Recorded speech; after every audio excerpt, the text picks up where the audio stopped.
जी अस्सलाम वालेकुम स्टूडेंट्स, उम्मीद है सब खैर खैरियत से होंगे। अच्छा, आज अभी जो हम टॉपिक डिस्कस करने जा रहे हैं वो बेसिकली एक्सटेंशन है आपके पिछले टॉपिक की, जो कि हमने पढ़ा आपका maths deficit and bind energy.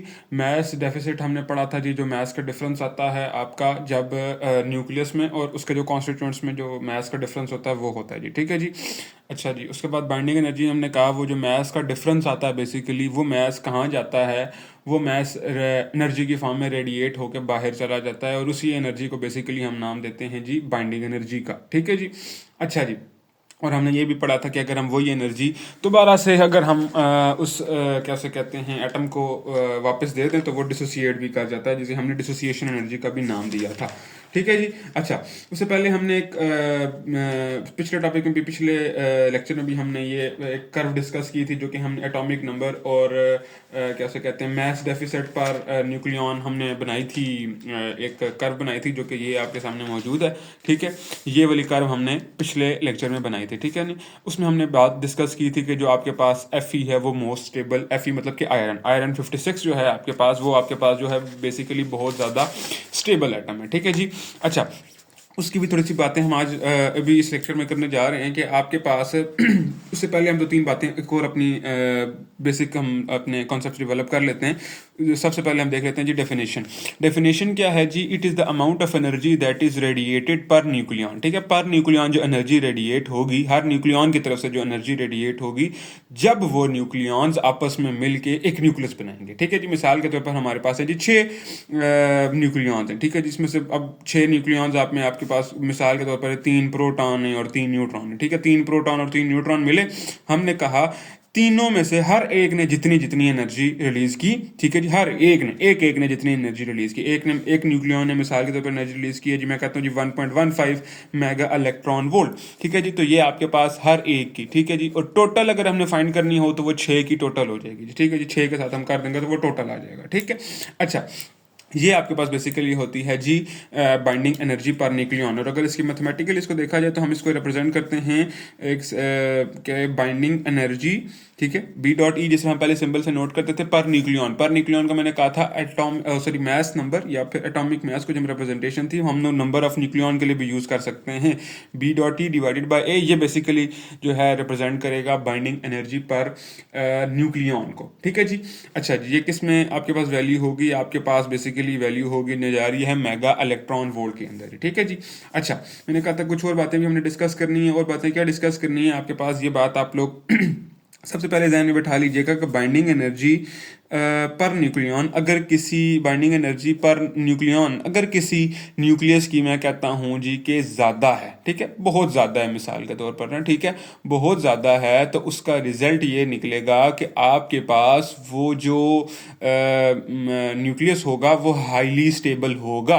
Highly stable से मुराद मैं क्या ले रहा हूँ? हाईली स्टेबल से मुराद ये ले रहा हूँ कि हम उसके प्रोटॉन और न्यूट्रॉन को ज़्यादा जल्दी तोड़ नहीं सकेंगे। ज़्यादा जल्दी क्यों नहीं तोड़ सकेंगे? बाइंडिंग एनर्जी हमने कहा था ना, उस एनर्जी को भी कह सकते हैं जो हमें बाहर से देनी पड़ेगी। ठीक है, बाहर से देनी पड़ेगी उस न्यूक्लियस को तोड़ने के लिए, हमने कोड डेफिनेशन में बिल्डअप की हुई थी अपनी। ठीक है, उस डेफिनेशन के तहत हम अगर कहते हैं बाइंडिंग एनर्जी पर न्यूक्लियन अगर ज़्यादा है, इसका मतलब यह है कि हमें बाहर से एनर्जी भी ज़्यादा देनी पड़ेगी उसे तोड़ने के लिए। ठीक है, जब एनर्जी हमें ज़्यादा देनी पड़ेगी तो हम कहेंगे वो तो हाईली स्टेबल है। और बिल्कुल इसी तरह कि आपके पास बाइंडिंग एनर्जी पर न्यूक्लियन अगर किसी एटम की कम है, ठीक है, तो वो होगा जी लेस स्टेबल होने जा रहा है। ठीक है जी। अच्छा, एक बात याद रखनी है आपने, ये बाइंडिंग एनर्जी पर न्यूक्लियन के हिसाब से स्टेबिलिटी डिस्कस हो रही है। ठीक है, बाइंडिंग एनर्जी के हिसाब से डिस्कस नहीं हो रही। ठीक है, ये इस बात का मतलब क्या है? इस बात का मतलब ये है कि मिसाल के तौर पर हमने कहा जी कोई एक एटम है, न्यूक्लियस है, मैं कहता हूँ उसकी बाइंडिंग एनर्जी मैं कहता हूँ उसकी है जी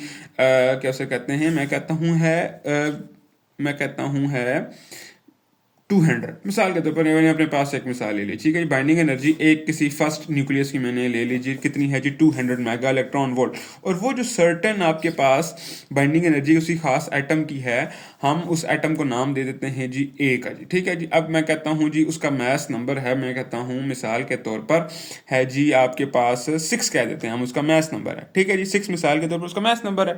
अच्छा जी, अब मैं कहता हूँ एक और आपके पास एटम है जिसकी बाइंडिंग एनर्जी जो है आपके पास, उसके पास उसकी बाइंडिंग एनर्जी है जी आपके पास, मैं कहता हूँ यहाँ पे है जी 250 मेगा इलेक्ट्रॉन वोल्ट। ठीक है जी। अच्छा जी, अब मैं कहता हूं इसका एटॉमिक मास क्या है, इसको हम नाम दे देते हैं बी का नाम दे देते हैं। ठीक है जी, इस एटम को हम नाम दे देते हैं बी का।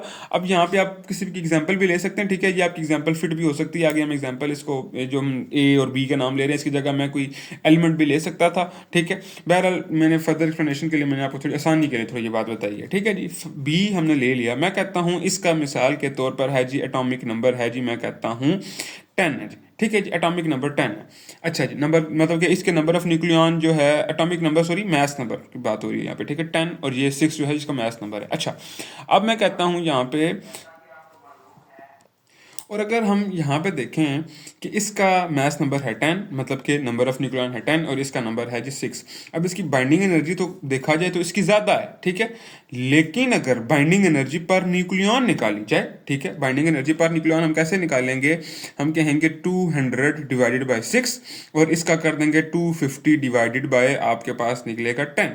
ठीक है जी, अगर हम लोग इसका देखें तो हमारे पास बन जाएगी, इसकी बाइंडिंग एनर्जी बन जाएगी पर न्यूक्लियॉन बन जाएगी 25। ठीक है जी, और इसी तरह अगर हम लोग देखें दूसरे की बाइंडिंग एनर्जी, तो आपके पास वो क्या निकलने जा रही है, 200 डिवाइडेड बाई 6 अगर करें इसका एटॉमिक नंबर, क्योंकि उसमें सॉरी मैस नंबर जो है 6 है, नंबर ऑफ न्यूक्लियॉन 6 हैं, अगर हम 200 डिवाइडेड बाई 6 करेंगे वो निकलेगी 33.3।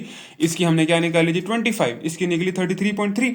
मतलब कि बाइंडिंग एनर्जी बेशक इसकी ज़्यादा थी लेकिन पर न्यूक्लियॉन इसकी ज़्यादा है। ठीक है, जिसकी वजह से आपके पास ये जो वाला जो एटम है हाईली स्टेबल होगा। इसलिए मैं कह रहा था कि बाइंडिंग एनर्जी की बात नहीं होगी। ठीक है, बाइंडिंग एनर्जी पर न्यूक्लियॉन की बात होने जा रही है। ठीक है, ये बात भी आप लोग जहन में रखिएगा। ठीक है जी, अब हम अपनी कर्व की तरफ मूव कर जाते हैं और कर्व में हम देखेंगे, इसको कर्व से बेसिकली मुराद ले रहा हूँ कि ये वाली कर्व। ठीक है जी, इस कर्व को आप नाम देते हैं बेसिकली हम नाम देते हैं बाइंडिंग एनर्जी कर्व। ठीक है जी, बाइंडिंग एनर्जी कर्व उसे कहा जाता है और बाइंडिंग एनर्जी ग्राफ भी कह सकते हैं, लेकिन कॉमन नाम इसका बाइंडिंग एनर्जी कर्व है। ठीक है जी।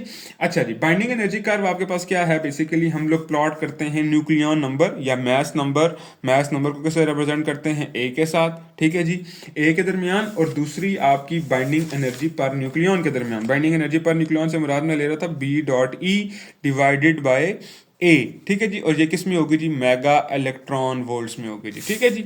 अच्छा, इसके दरमियान हम प्लॉट करेंगे। अच्छा, इधर देखें जरा, ग्राफ को जरा हम समझने की कोशिश करेंगे कि आपके पास यहाँ पे क्या होने जा रहा है कि सबसे पहले तो आपके पास ना बाइंडिंग एनर्जी पर न्यूक्लियॉन सबसे जो कम है हाइड्रोजन के ड्यूट्रियम की है। ठीक है, ये ड्यूट्रियम वाला आइसोटोप है, क्योंकि मैंने आपको पिछले लेक्चर में अगर आपको याद हो तो हमने कहा था प्रोटियम की तो जीरो होती है, वो यहाँ पे कहीं पे होगी। ठीक है, वो जीरो होगी इसकी। ठीक है, अच्छा जी, यहाँ पे कहीं पे, बल्कि जीरो बिल्कुल यहाँ पे नहीं होगा, यहाँ पे इस जगह होगा, क्योंकि उसका एटॉमिक नंबर तो कुछ ना कुछ है ना। ठीक है, 1 है, मतलब कि यहाँ पे होगी। ठीक है जी। अच्छा जी, अब हम कहते हैं कि अब अगर देखें तो बाइंडिंग एनर्जी पर न्यूक्लियॉन सबसे पहले आपके पास आ गई जी हाइड्रोजन के ड्यूट्रियम वाले न्यूक्लियस की आ गई जी। ठीक है जी, इसकी तकरीबन होती है आपके पास 1 पॉइंट समथिंग होती है। ठीक है, 1.12 या इस तरह कुछ होती है, मुझे एग्जैक्टली याद नहीं है, इसी तरह 1 के अलॉन्ग होती है। ठीक है, 1 समथिंग इलेक्ट्रॉन वोल्ट होती है। ठीक है जी, यहाँ पे 1 के अलॉन्ग होती है। ठीक है जी। अच्छा जी, यहाँ पे कहीं पे आपके पास आ जाता है जी, मैं थोड़ा ग्राफ थोड़ा सा सही से रिप्रेजेंट कर देता हूँ। ठीक है, 2 आ जाता है, उसके बाद यहाँ पे आ जाता है आपके पास 4 आ जाता है, यहाँ पे पीक के करीब आपके पास आ जाता है 6 आ जाता है। ठीक है, पीक से थोड़ा आगे जाकर यहाँ पे आपके 8 आ जाता है। ठीक है जी। अच्छा, और यहाँ तक अब जरा हम इस साइड वाले ग्राफ को प्लॉट कर लेते हैं कि आपके पास यहाँ तक तकरीबन होता है जी 50। ठीक है, और यहाँ तक तकरीबन आ जाता है जी आपका 100। ठीक है, यहाँ तक आ जाता है 150, इसी तरह 200, 250 अप टू सो ऑन। ठीक है जी, यहाँ पे मैं कहता हूँ मिसाल के तौर पर 250 चल के चला गया। ठीक है जी, यहाँ तक आपका 250 आ गया। अच्छा जी, अब हम जरा कहते हैं, देखो जरा इस कर्व को, सबसे कम किसकी आ गई जी, ड्यूट्रियम की आ गई। ठीक है जी, फिर फौरन आपके पास, फौरन तो नहीं बल्कि यहाँ पे दरमियान में आपके पास बेसिकली 2-3 और एटम्स आते हैं। वो कौन कौन से आते हैं, यहाँ पे बेसिकली एक ट्यूट्रियम आता है, फिर लिथियम आता है, और कुछ एक दो और आते हैं, और यहाँ पे आपके पास जाके सीधा जाके पीक पे हम जाके पहुंच जाते हैं, एक अल्फा पार्टिकल पे पहुंच जाते हैं। अल्फा पार्टिकल बेसिकली क्या होता है, हीलियम होता है। बेसिकली हमने इस चैप्टर में डिस्कस करना है, हीलियम को हम बेसिकली अल्फा पार्टिकल कहते हैं। ठीक है, हीलियम की आपके पास होती है, और हीलियम की आपके पास होती है, हम कहते हैं समथिंग अलोंग 7 पॉइंट आपके पास होती है मैंने कहा जी 7.1 या 7.0 है, समथिंग इस तरह की होती है, ठीक है। 7.0 होती है बेसिकली, 7.0 या 7.0 होती है मेगा इलेक्ट्रॉन वोल्ट आपके पास हीलियम की, ठीक है जी, जहाँ पे ये कर्व टच करती है जी, ठीक है जी। अच्छा जी, उसके बाद हम कहते हैं कि आपके पास दोबारा से ये कर्व ड्रॉप होता है, ये कर्व ड्रॉप होता है और दोबारा एक नया एटम, सॉरी न्यूक्लियस की, हम एटम या न्यूक्लियस की बात करते हैं, वो आ जाता है जी लिथियम आ जाता है जी, ठीक है। फिर दोबारा से ये पीक पे जाता है, यहाँ पे कहीं पे कार्बन आता है, फिर फ्लोरीन आता है, फिर नाइट्रोजन आता है। ये चीज़ें आपके पास जो है ना, ये आती रहती हैं, आती रहती हैं, आती रहती हैं, कर्व बढ़ता रहता है, बढ़ता रहता है, बढ़ता रहता है। हमने कहा पहले नीचे था, नीचे से, ठीक है। जब जूं जूं आपके पास नीचे से एटॉमिक नंबर बढ़ता गया, ये बिल्कुल इसी तरह एटॉमिक नंबर के बढ़ते बढ़ते बाइंडिंग एनर्जी पर न्यूक्लियॉन बढ़ती गई, बढ़ती गई, बढ़ती गई, बढ़ती गई। यहाँ पे लिथियम आ गया, फिर नाइट्रोजन आ गया, फिर यहाँ पे फ्लोरीन आ जाता है, फिर फास्फोरस आ जाता है, पोटाशियम आ जाता है। फिर आपके पास जाके हमने कहा बढ़ रहा है, बढ़ रहा है, बढ़ रहा है, जूं जूं मैस नंबर बढ़ रहा है, ये कर्व भी साथ बाइंडिंग एनर्जी पर न्यूक्लियॉन में बढ़ रहा है, मैस नंबर बढ़ रहा है जी, बाइंडिंग एनर्जी पर न्यूक्लियॉन में बढ़ी है, ये बढ़ते बढ़ते बढ़ते बढ़ते हमने कहा ग्रेजुअली बढ़ती जाती है, बढ़ती जाती है, यहाँ तक जाके ना फिर ग्रेजुअली बढ़ती, ग्रेजुअली बढ़ती बढ़ती बढ़ती बढ़ती, यहाँ पे वो अपनी पीक को रीच करती है, ठीक है। ये वाला जो पॉइंट होता है ना, बेसिकली इस पॉइंट को हम कहते हैं पीक पॉइंट, कहते हैं पीक को रीच करती है। और ये जो पीक होती है ना, बेसिकली अगर हम देखें नीचे से कि ये मैस नंबर में कहाँ पे पहुंची हुई है, तो ये पहुंची हुई होती है जी आपके पास, हम कहते हैं समथिंग अलोंग, आपके पास पहुंच जाता है जी ये 56 के अलोंग आपके पास पहुंचती है, ठीक है जी। ये 56 के अलोंग, Fe 56 26 के अलोंग आपके पास ये कर्व पहुंचा होता है। हमने कहा जी बाइंडिंग एनर्जी पर न्यूक्लियॉन Fe 56 की क्या होती है, सबसे ज्यादा होती है, ठीक है जी। हाई बाइंडिंग एनर्जी पर न्यूक्लियॉन, सबसे ज्यादा जो आपके पास बाइंडिंग एनर्जी पर न्यूक्लियॉन होती है, किसकी होती है जी, Fe की होती है। और अभी हमने थोड़ी देर पहले डिस्कस किया पीछे कि जिसकी बाइंडिंग एनर्जी पर न्यूक्लियॉन सबसे ज्यादा होगी वो क्या होगा, हाईली स्टेबल होने जा रहा है, ठीक है जी। अच्छा जी, एक और बात, फिर उसके बाद हम जब आगे मूव करते हैं तो जू जू मैस नंबर बढ़ता जाता है, फिर आपसे बाइंडिंग एनर्जी पर न्यूक्लियॉन कम होती जाती है, कम होती जाती है, कम होती जाती है। और यहाँ पे कहीं पे जाके आपके पास U235 आता है जी, ठीक है। U235 आता है और उसकी बाइंडिंग एनर्जी इसके निस्बतन थोड़ी सी कम होती है जी, ठीक है जी। अगर हम लोग बाइंडिंग एनर्जी पर न्यूक्लियॉन निकाले हैं किसकी, कैसे कहते हैं, Fe की, तो वो निकलती है आपके पास 8.8 मेगा इलेक्ट्रॉन वोल्ट्स, ठीक है जी। लेकिन अगर हम लोग बिल्कुल इसी तरह जब ये कम होती होती ग्रेजुअली पहुंच जाती है यूरेनियम के ऊपर, ठीक है, यूरेनियम के ऊपर, तो यूरेनियम का आपका बन जाता है आपके पास होती है जी 7.6 मेगा इलेक्ट्रॉन वोल्ट, ठीक है जी। अच्छा जी, 8.8 मेगा इलेक्ट्रॉन वोल्ट हो गया और इधर से आ गया 7.6 मेगा इलेक्ट्रॉन वोल्ट। अगर आप ये बात समझ रहे हैं कि 7 और 8 में बहुत बड़ा डिफरेंस नहीं है, तो 7 और 8 के साथ एक और चीज़ भी देख लीजिएगा, ये मेगा इलेक्ट्रॉन वोल्ट्स हैं, ठीक है। तो ये अच्छा खासा डिफरेंस है, ठीक है जी। मेगा के भी साथ बात होती जा रही है, ठीक है, अच्छा खासा डिफरेंस है, ठीक है। बेशक बहुत ज़्यादा डिफरेंस नहीं है, लेकिन देखा जाए तो कंपैरेटिवली इसके हवाले से बहुत ज़्यादा डिफरेंस है, ठीक है जी। अच्छा जी, हमने कहा जी Fe की बहुत ज़्यादा बाइंडिंग एनर्जी है और इसकी बहुत, मतलब इससे कंपैरेटिवली कम है, ठीक है जी।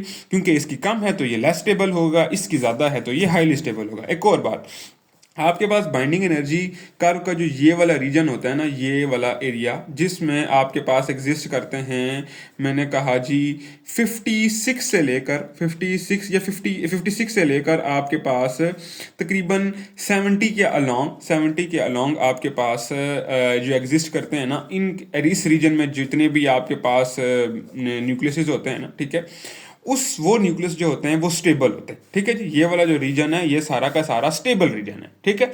इस रीजन में जो जो पार्टिकल का, सॉरी, जो जो न्यूक्लियस का नाम आएगा वो सारा का सारा स्टेबल होगा। इससे आगे जो होगा वो भी अनस्टेबल होगा और इससे पीछे जो होगा वो भी अनस्टेबल होगा, ये बात याद रखिएगा, ठीक है। इससे पीछे वाले भी अनस्टेबल होंगे और आगे वाले भी अनस्टेबल होंगे, ठीक है। अच्छा जी, क्योंकि इनकी भी बाइंडिंग एनर्जी पर न्यूक्लियॉन इनकी निस्बतन कम थी और इनकी तो है ही कम, ठीक है जी। इसकी बहुत ही कम आ गई हाइड्रोजन की, ठीक है जी। अच्छा, उसके बाद जो कर्व की ये वाली साइड होती है ना, ठीक है, ये वाली साइड होती है, हमने कहा ये वाली जो साइड है, ठीक है। अच्छा, ये वाली जो साइड होती है और ये वाली जो साइड होती है, ठीक है, ये दो साइड्स बन गई, बेसिकली तीन बन गए आपके पास, सेक्शन बन गया, ये सेक्शन बन गया, एक दरमियान वाला सेक्शन बन गया और एक लेफ्ट साइड वाला सेक्शन, राइट, सेंटर और लेफ्ट बन गया, ठीक है जी। जो राइट वाला सेक्शन होता है वो बेसिकली उससे जो एटम्स होते हैं ना वो टेक पार्ट करते हैं फ्यूजन में, ठीक है जी। जो इस साइड पे एटम्स आते हैं ना वो फिजन रिएक्शन करते हैं, और आपको पता है फिजन रिएक्शन यूरेनियम कर रहा होता है, हम जो बेसिकली स्टडी करते हैं, या प्लूटोनियम का भी डिस्कस करते हैं, या और भी कुछ मटेरियल्स होते हैं आपके पास जो कि फिजन रिएक्शन कर सकते हैं, ठीक है जी। और इसी का कन्वर्सली जो इस साइड पे आपके पास होते हैं वो बेसिकली करते हैं जी आपके पास फ्यूजन करते हैं, और जो दरमियान वाले हैं वो क्या होंगे जी आपके पास स्टेबल। ये दोनों अनस्टेबल है, और अनस्टेबल जब अनस्टेबल पता है आपको, अनस्टेबल जो भी चीज़ होती है वो स्टेबिलिटी की तरफ जाती है, वो स्टेबिलिटी की तरफ जाते जाते आपके पास एक फिजन रिएक्शन करके जाएगी या फिर फ्यूजन रिएक्शन करके जाएगी, ठीक है जी। 3 रीजन बन के सेंटर वाला स्टेबल रीजन, ये राइट साइड वाला भी अनस्टेबल है, ये वाला भी अनस्टेबल है, ठीक है जी। सिर्फ फर्क ये होता है कि इस साइड वाले थोड़े से छोटे होते हैं, ठीक है, एटम्स जो होते हैं वो सॉरी जो हाँ एटम्स होते हैं जो न्यूक्लियस होते हैं वो छोटे होते हैं, जो इस साइड पे होते हैं एटम्स और न्यूक्लियस वो थोड़े बड़े साइज में होते हैं, थोड़े बड़े नहीं अच्छे खासे बड़े होते हैं, ठीक है, और यहाँ पे मिड साइज होता है, ठीक है जी। अच्छा जी, उम्मीद है कि आपको ये बातें समझ आई होंगी, और आपको नेक्स्ट को क्वेश्चन है तो वो भी मुझे उससे आगाह कीजिएगा। थैंक यू वेरी मच, अल्लाह हाफिज़।